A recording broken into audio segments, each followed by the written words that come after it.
I'd like to welcome everybody to the Virginia Beach Coalition meeting. I'm Latasha Holloway, for those who aren't here, and my co-plaintiff, Georgia Allen. I don't see her here yet, but she will be in attendance.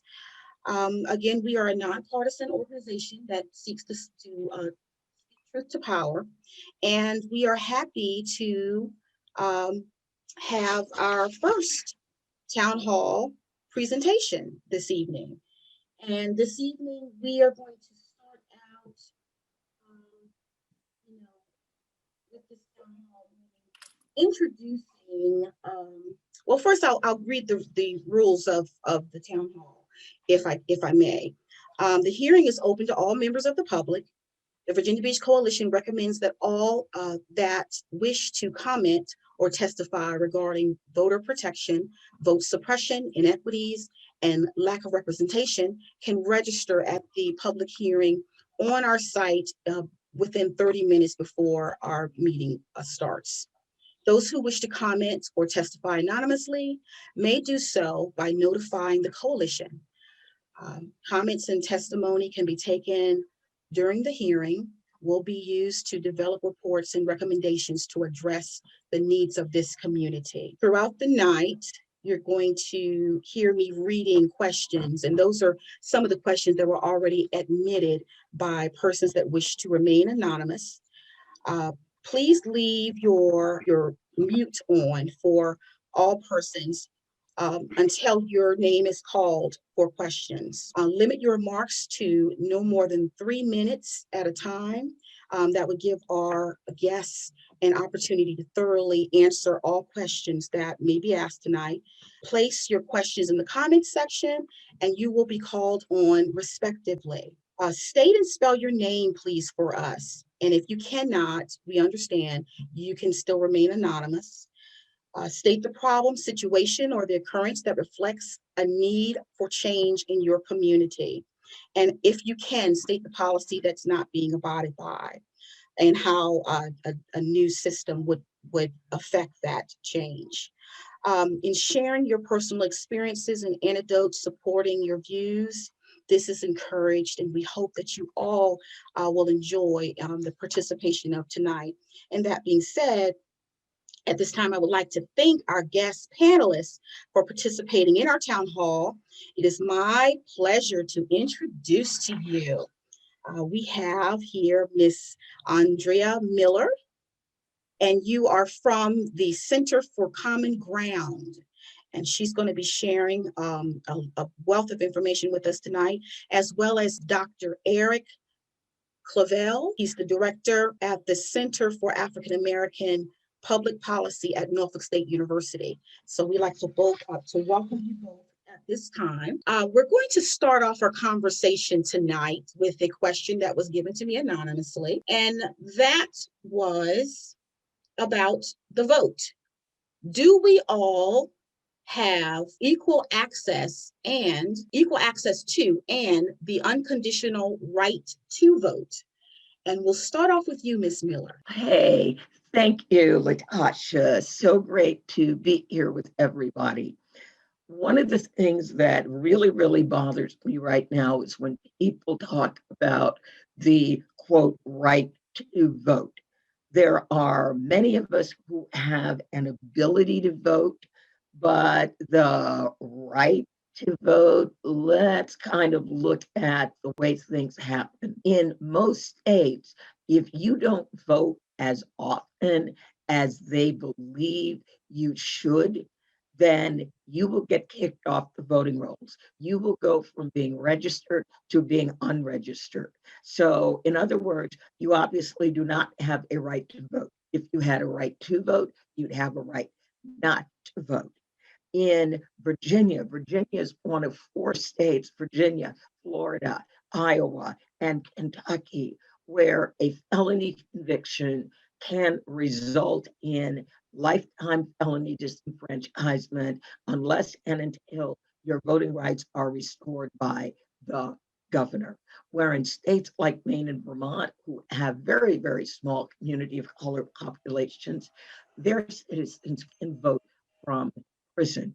So if voting is a right, then as a citizen, and once you attain voting age, death should be the only thing that stops you from voting. Excellent, excellent.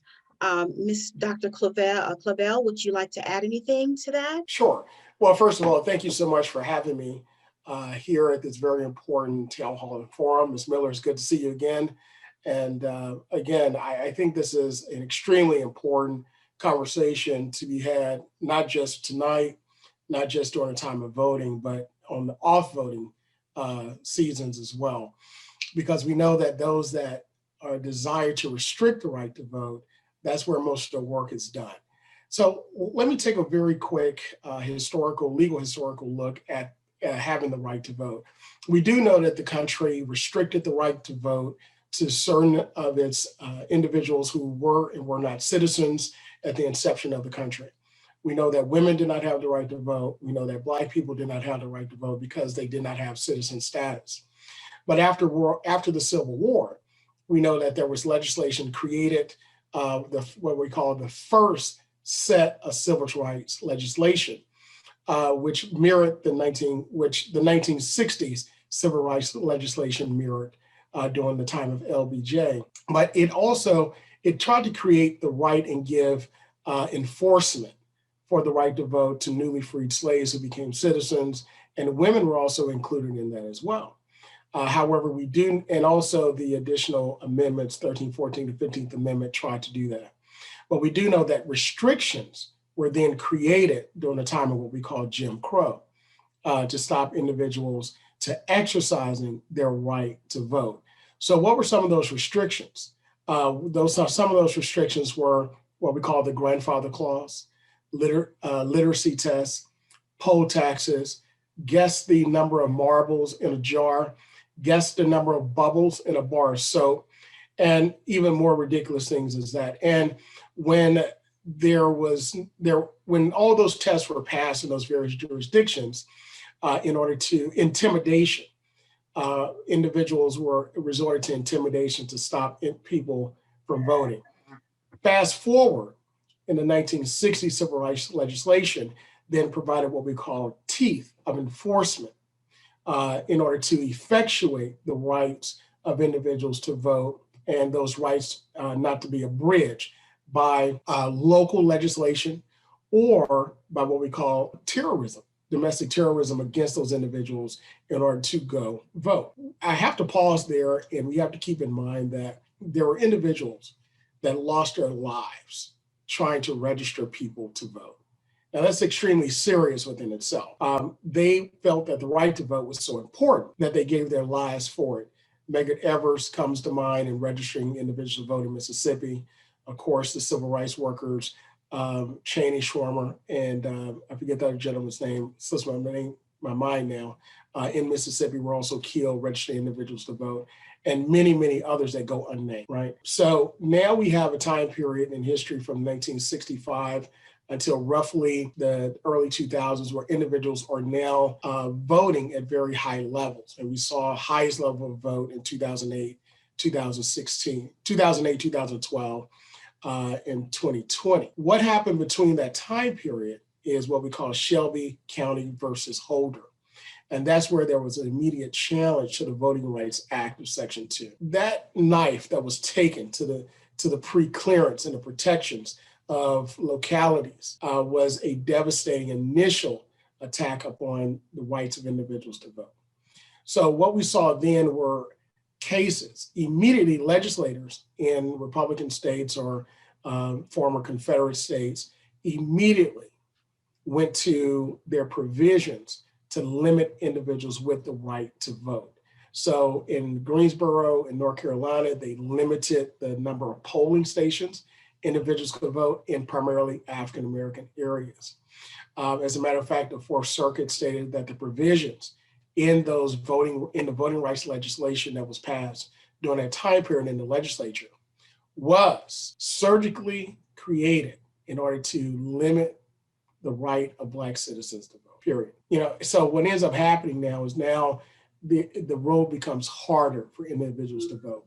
So now we're at 2020, where the US Census was taken, and the provision not to count individuals who were in the country as the Constitution states, but rather it only counts citizens, and also to limit the time period to count properly, and also limit how they could actually count those individuals, whether they can go out to the street, whether they can mail in their census numbers and the like. So now we're at 2021, where it's what we call redistricting. And now this is an opportunity where every state, every locale has the ability to redraw their voting districts in order to elect the candidates of their choice. And where it comes down to where we are today, we see where in Virginia we voted in order to have a commission that was created in order to create voting districts.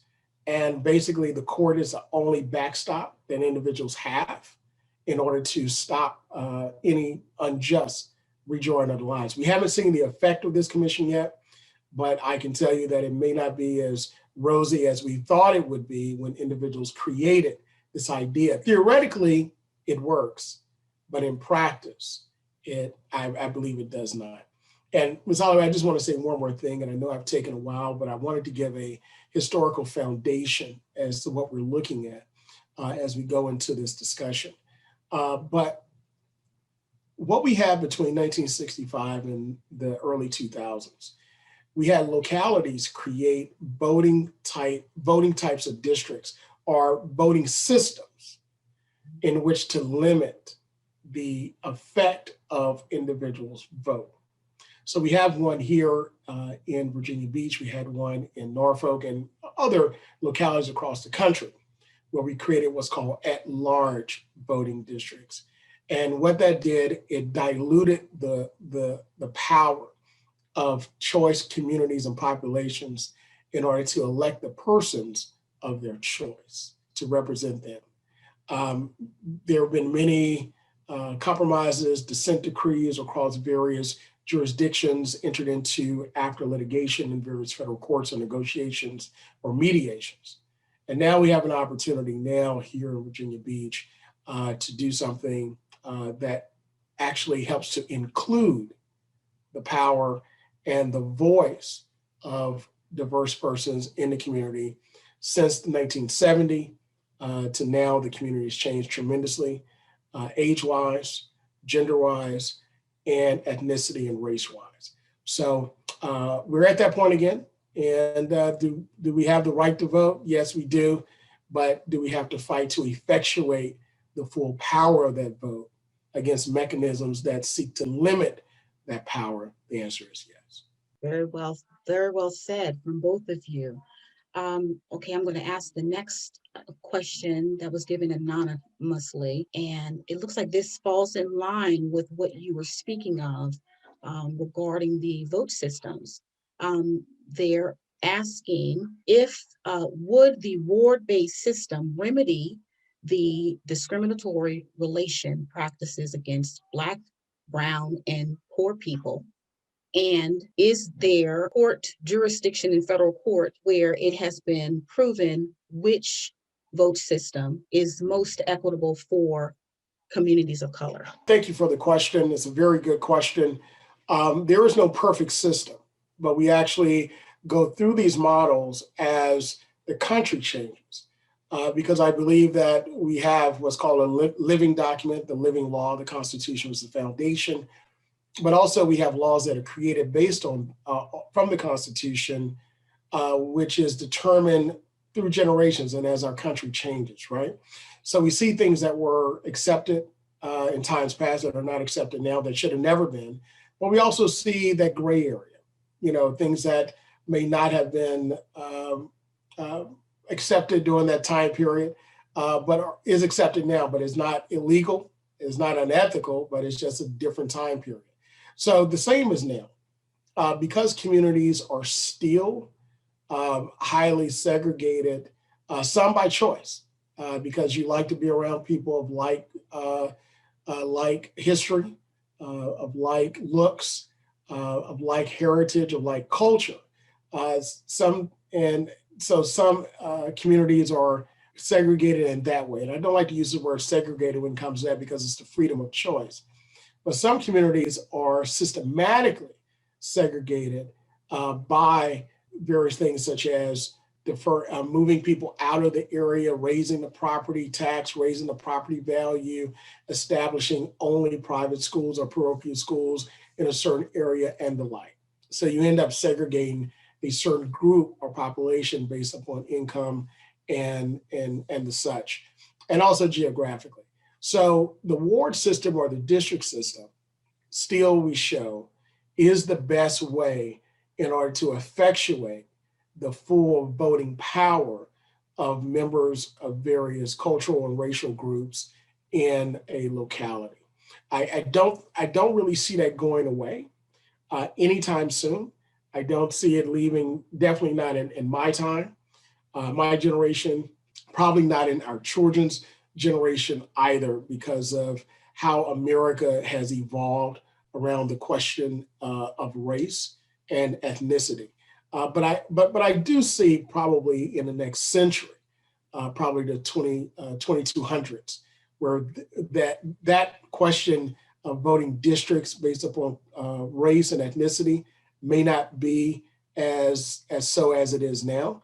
It may be upon a collective beliefs, because the country is becoming more Black and more brown when you have a mixture and a mixing of races and ethnicities, where that line is blurred, but the heritage is mixed, and there's an accepted cultural norm of persons that exist at that time, as opposed to a specific singular group that exists now. And by the way, I just want to call his name Goodman. I think names are very important. I think we have to honor individuals by their name and by their sacrifice. So we honor Chaney, Goodman, and Schwarmer for their sacrifice as three of the civil rights workers that gave their lives so that we can have this conversation today. I'm from Chicago. I grew up with the ward system. And so I like it because it does allow your community, whatever that community is, to choose who is going to represent you. It's just very, very simple and clean. So again, maybe someday we're going to be very different people. Are we even going to be around in 2200? Who knows? But it is nice to think that our laws should be flexible enough to change and adjust based on the needs of the people in the community at the time. Thank you. Thank you. Next question, it looks like, is pertaining to vote systems.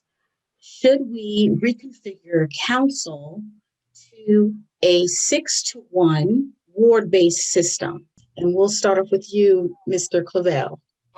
Can you ask the question again? Is it that they want to know, could we refigure the council districts to 6-to-1? Yes, they're asking, it just says, should we reconfigure city council to a 6-to-1 ward-based system? Okay. And I guess they're referring the one to, of course, the mayor would remain as at large. Right. And then sure. So actually, I think that's based upon the area, that may be a good idea. We have to take a look at the population and where people reside.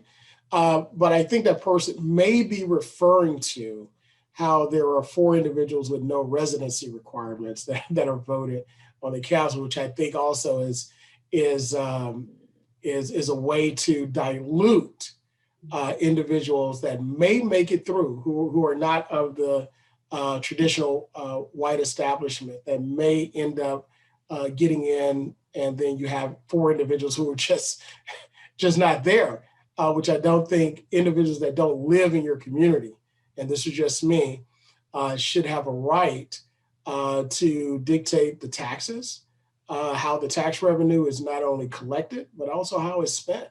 I think individuals who live in that community who live in that city, who live in that county, should be able to have the first and the final say on a local level through the municipality of how those tax dollars are spent, which schools are built, and the like.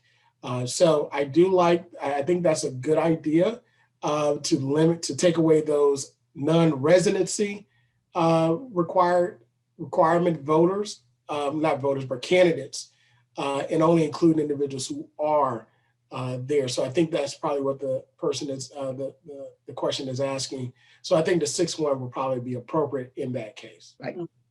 And I totally agree. And then I stuck my little note in. Again, one of the basis of our democracy is that there should be no taxation without representation. So if I am living in a community and you are expecting me to pay taxes, then I should have someone representing my needs, my thoughts, my concerns on whatever the governing body is. Okay, all right, I like that. The next question, another anonymous question. Can Virginia Beach be trusted with an at-large system is the question. We'll start with you, Dr. Claville. Sure. I think the lawsuit that was raised answers that question. I think the answer is no. I don't think that the city is at a point where it can truly represent the views of the voters that actually vote in the election for the city council in the system that is in. I think history has proven it based upon the evidence submitted during the court, the actual trial. And I also want to just take a moment of personal privilege and commend you for taking on that action. It takes individuals who are willing to take a sacrifice, especially when it's not popular.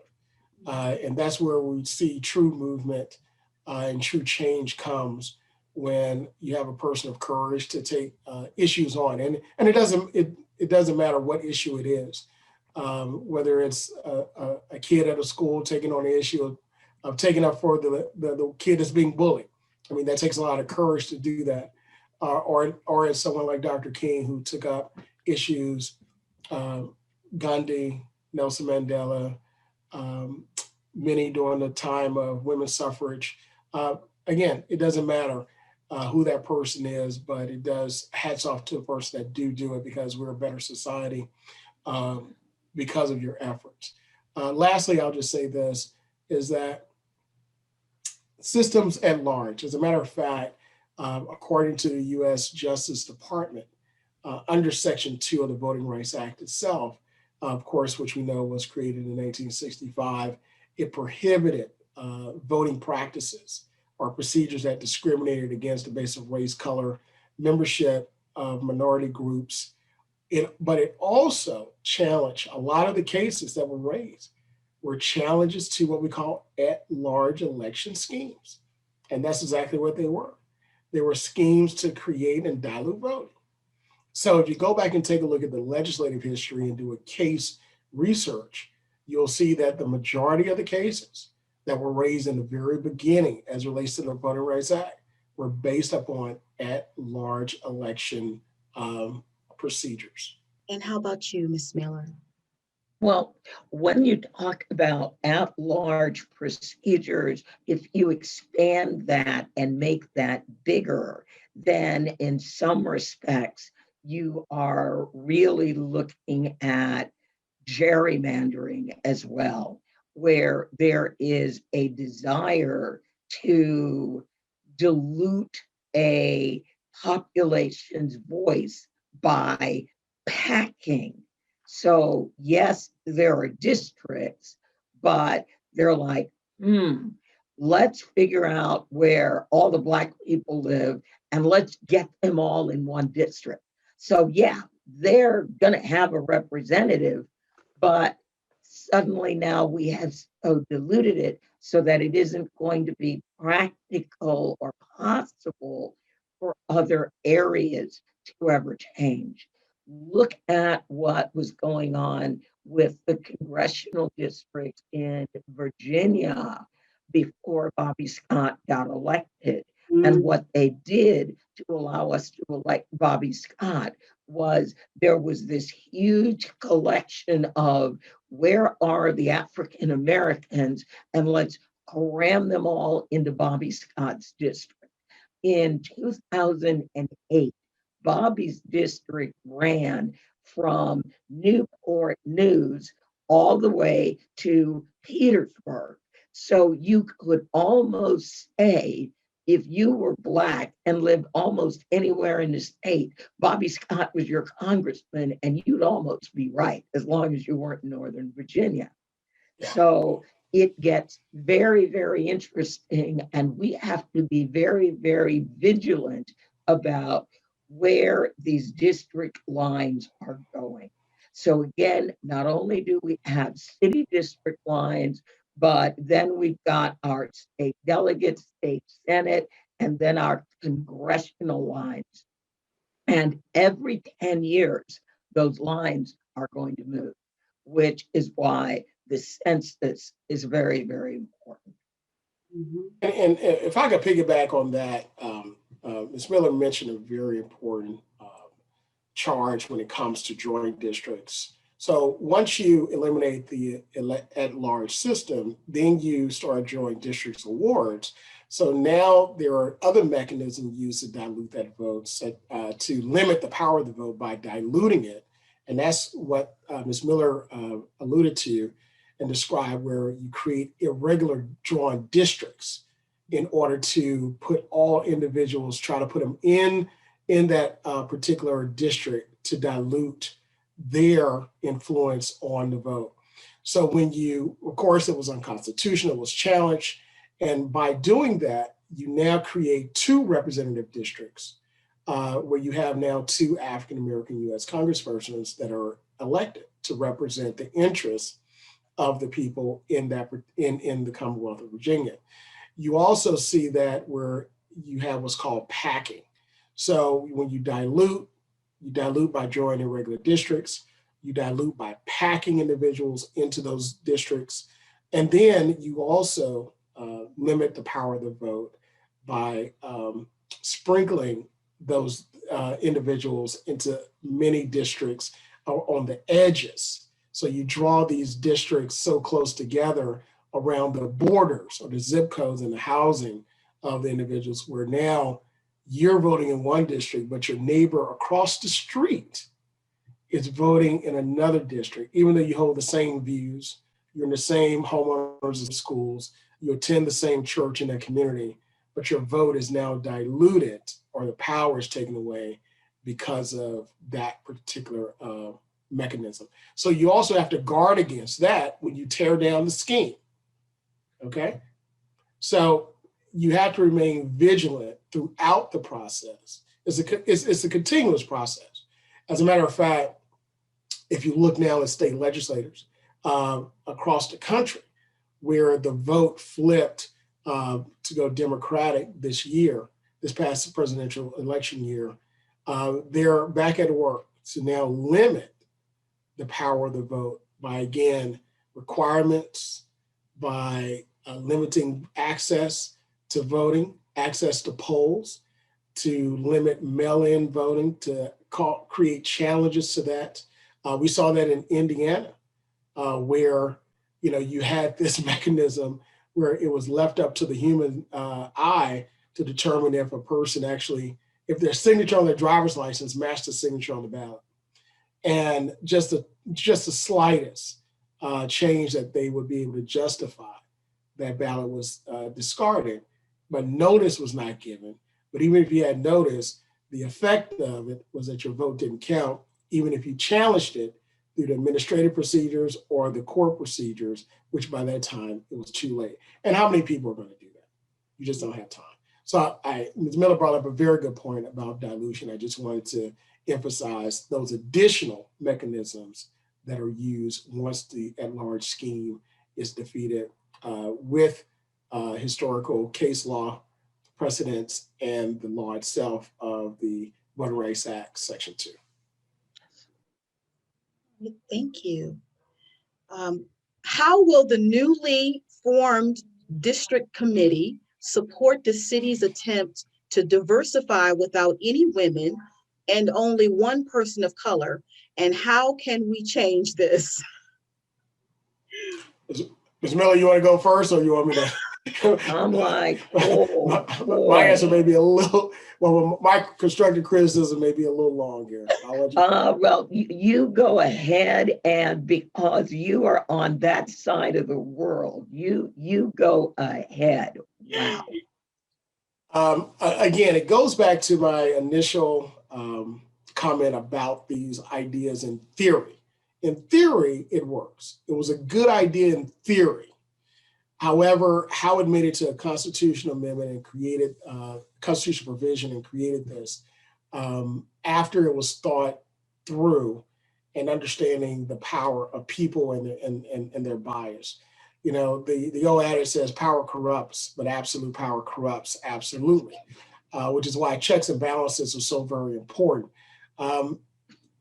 That is going to, first of all, on a state level, when you start drawing those districts, it doesn't affect primarily the locality of those districts, because now you're looking at state general assembly districts that are being drawn, and the city itself, you know, those lines are drawn in a different process when it is challenged, right? But it is take it into consideration when you are drawing those lines. So congressional districts are going to be at risk, Senate and also General Assembly districts are going to be at risk. Now, what is the effect of this? The effect is that you're going to go back to individuals being influenced by business community, by stakeholders in communities and things of that nature, in order to create voting districts that's going to benefit them, okay? If you have access, right? If you have access, then you can influence. You know, the saying goes in politics, if you're not at the table, more than likely you're on the menu. And that's very true. If you're not at that table when these decisions are made, your feelings, your issues are not being taken into consideration unless it is an issue that's going to raise some type of litigious, it's going to be a litigious effect upon the decision that you make. So it's just a counter defense to what your issue is, but it's not taken into consideration to effectuate a positive at all. And I also want us to know, you know, we have a democratically controlled governor's house. We have a democratically controlled General Assembly, okay? But this was the result of this particular group. So it doesn't matter what party is in power. What matters is who has power and who can speak to the party, the persons in the party. So, you know, one African-American on that particular committee is, and I'll say it's a travesty and it's shameful. No women on that is a travesty and it's shameful. We literally just celebrated, commemorated 100 years of women's suffrage last year. And again, it is a tragedy. It's shameful. And, you know, we'll see what happens and hopefully we can get it right, but I don't think that we will. I think this will have to be challenged. We'll see this challenged again. And I see it probably going to the court, this process. And I'll see we'll probably go back to the way it was because of the protections and the check and balances that are there. But again, this just shows you how society evolves with ideas.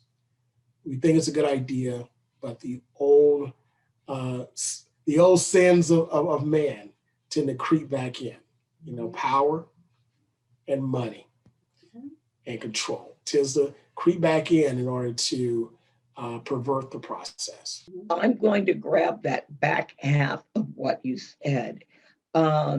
We do have a quote Democratic House and Senate. One of the things that I do is I follow legislation and I work with people and teach them how to influence legislation. Our campaign finance bill saying you cannot take money and they cannot give money, public service corporations. Well, basically in Virginia, everybody knows we're talking about Dominion Energy. We're not talking about anybody else. Well, it was the Democrats in the Senate and the House who killed that bill in committee. It was the Democrats. It was our Democratic Speaker of the House who was refusing to assign our moratorium on fossil fuel bill to a committee, as well as the Virginia Green New Deal. When she heard that I had pulled a list of all of the environmental donors in her district, and we were getting ready to tell them what she had done, suddenly the bills show up in committee with a date that claims they got assigned to the committee the day the bills were introduced. So I don't care who or what you elect. You better watch them like a hawk. And when you catch them doing what they shouldn't be doing, go get your bullhorn and yell about it. Me, I'm nasty. I go straight to their donors. Did you know? Awesome. Oh, yeah, Awesome. yeah. Our glorious speaker, corporate lobbyist, Eileen Feilerhorn. Yeah. Awesome. Yeah. I love it. Yeah. I love it. Yeah. Okay. You need to teach me some of those tricks. Okay, moving on to the next question. How do you explain that African Americans have never been reelected to council? That we've never been reelected to what? To city council. Oh. That's the question. Yeah. So right. So Ms. Miller, she's speaking of Virginia Beach. Yeah. And they had never been reelected. And it goes down to, all politics is local. And for 2 years, 4 years is a long time. It's like an eternity. But at the same time, it's very quick when you talk about policy and getting things done. And an individual who gets a reputation for representing the interests of their group, and their group is not being represented in the overall picture, or wanting to be, or desire to be represented over our picture of the movement of a certain locality, then you end up getting a bad name, and then there's a challenge, and then all of a sudden you lose your seat, right? So it really boils down to that. Now, if you're a person that plays ball, a person that's not going to cause any quote unquote good trouble, you're going to be invited to all the rubber chicken dinners, and you're going to be put forth as the diversity person of the city and organizations, and you may get reelected, but we haven't had any candidates like that in Virginia Beach so far, that wanted to be that way. So if you go back and take a look at individuals who have served, look at the proposals or ordinances that they fought against, look at what they spoke up against or did not speak for, and if it wasn't in the interest of the overall power community, then that's what you're going to see. But that's the case across the board. It's just not Virginia Beach, or just not Hampton Roads. That's across the board in every city across this country, right? So that's pretty much how things actually work when you have that type of system. So here's a question from one of our teachers. I am not a person of color. However, I have experienced issues with our school system ignoring metrics, and I am hoping to have some remedy to our issues pertaining to returning back to school. How does this system affect those issues? We'll start with you, Miss Miller. I was going to say the last part of your statement, I just totally lost it. You just kind of froze and there was nothing there. How does this affect uh, our issues? This current system affect our issues. So she's a school teacher, she says, and she's not a person of color, but she's experiencing some conflict with the schools, them ignoring the metric system, and she is fearful of returning back to school, but she wants to know how our current at-large system affects our her issue.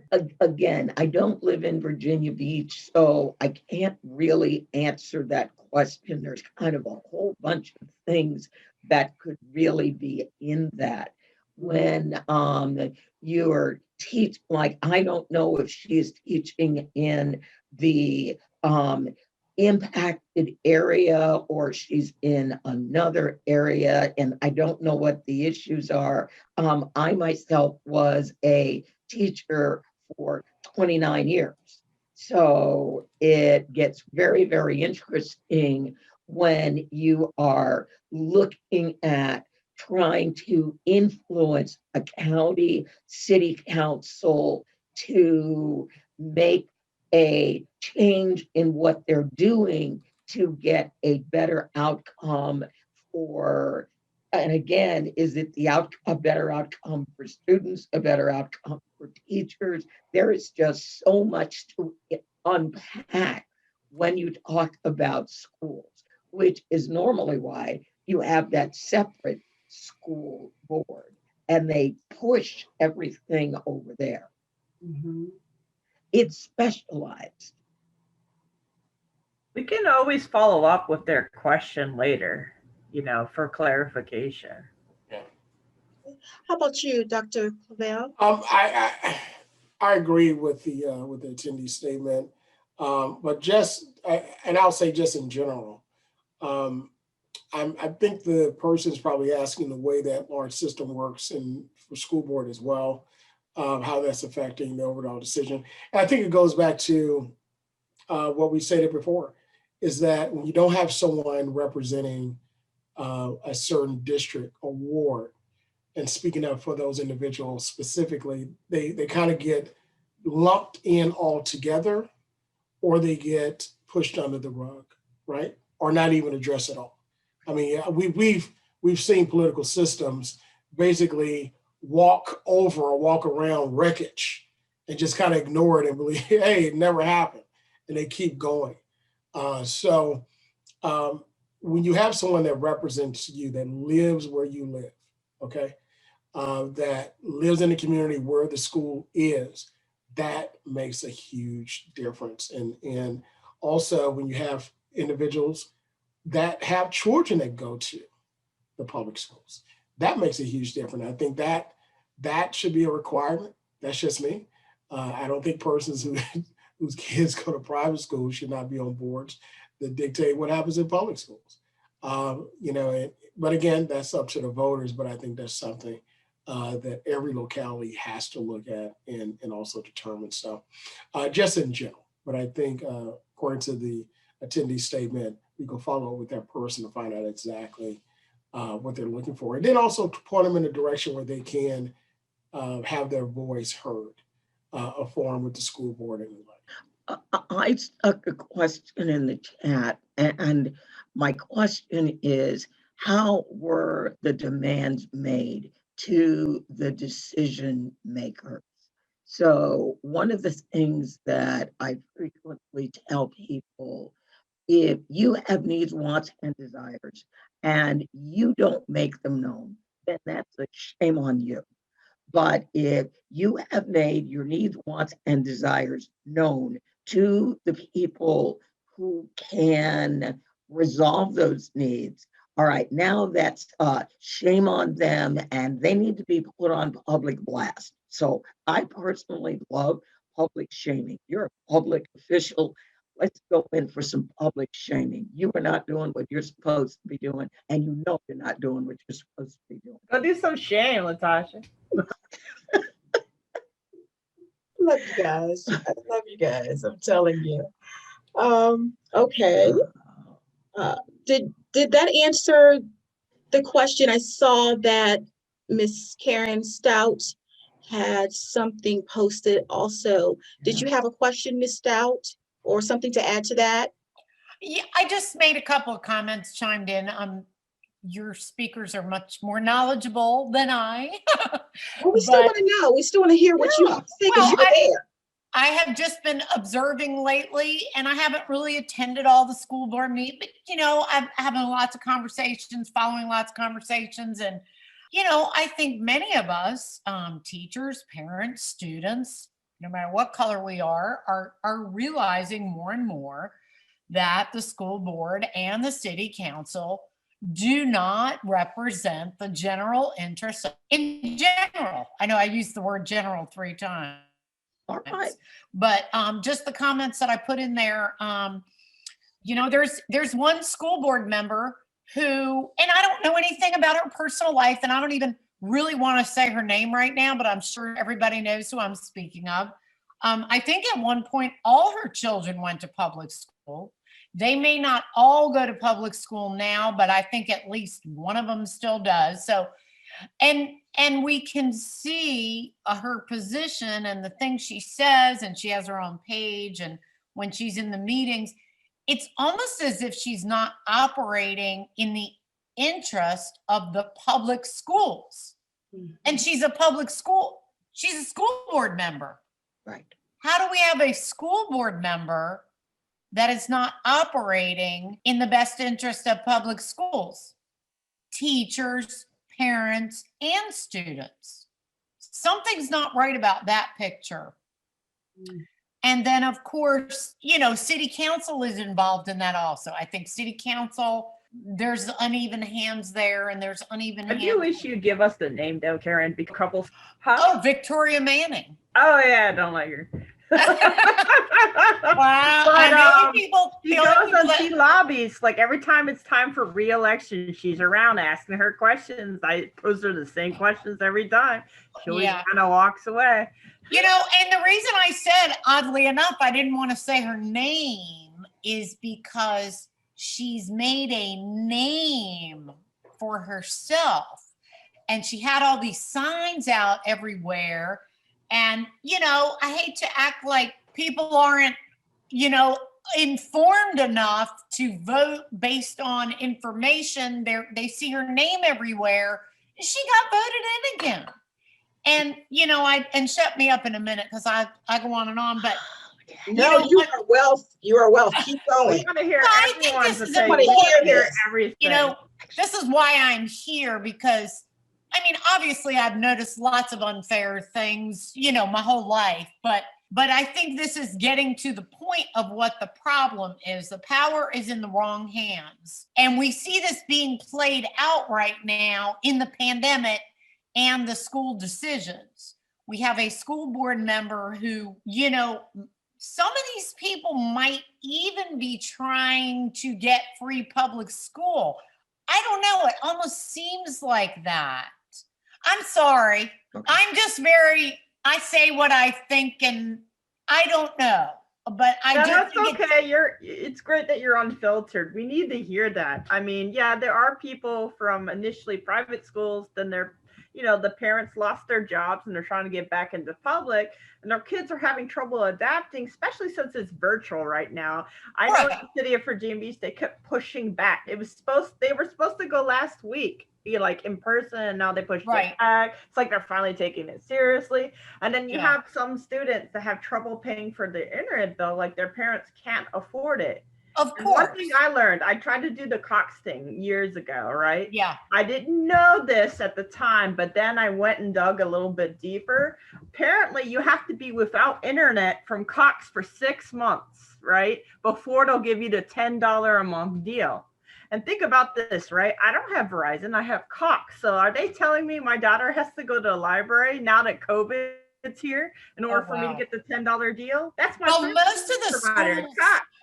like I work at Independence Middle. Most of the schools yeah, have that figured all out with hotspots and whatnot.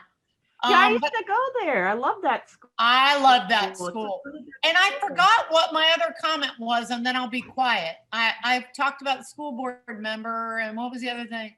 Oh, I mean, I said that's it. I do think there's a real issue in the city with With the power. representation. And that speaks to exactly what Ms. Miller and Dr. Claville have been speaking to all night.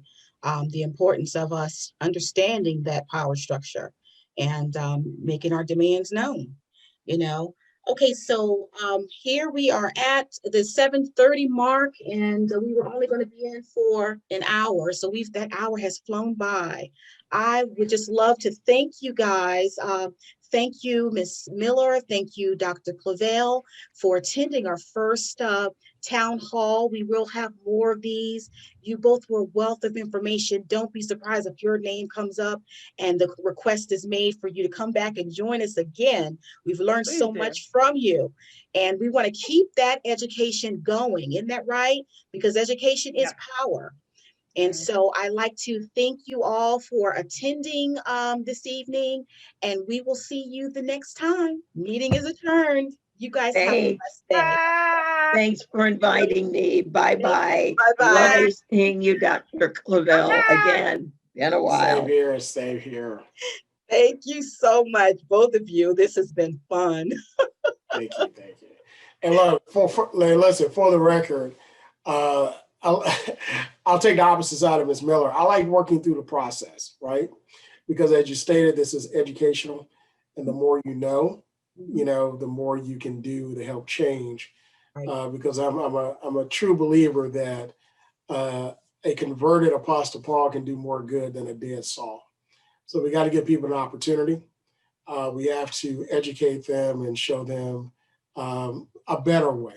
And if we do that, I think whoever the powers to be at that time or who they may become will take those lessons learned and rule better and create better decisions for everyone. So I like handling things through the process. I like going one-on-one people like that. I know that's not like the thing today with what's going on in media and council culture and all that stuff, but I still believe that true change comes in the mind and the heart level, as opposed to persons throwing things out and everyone going back to their corners and then getting ready for another fight.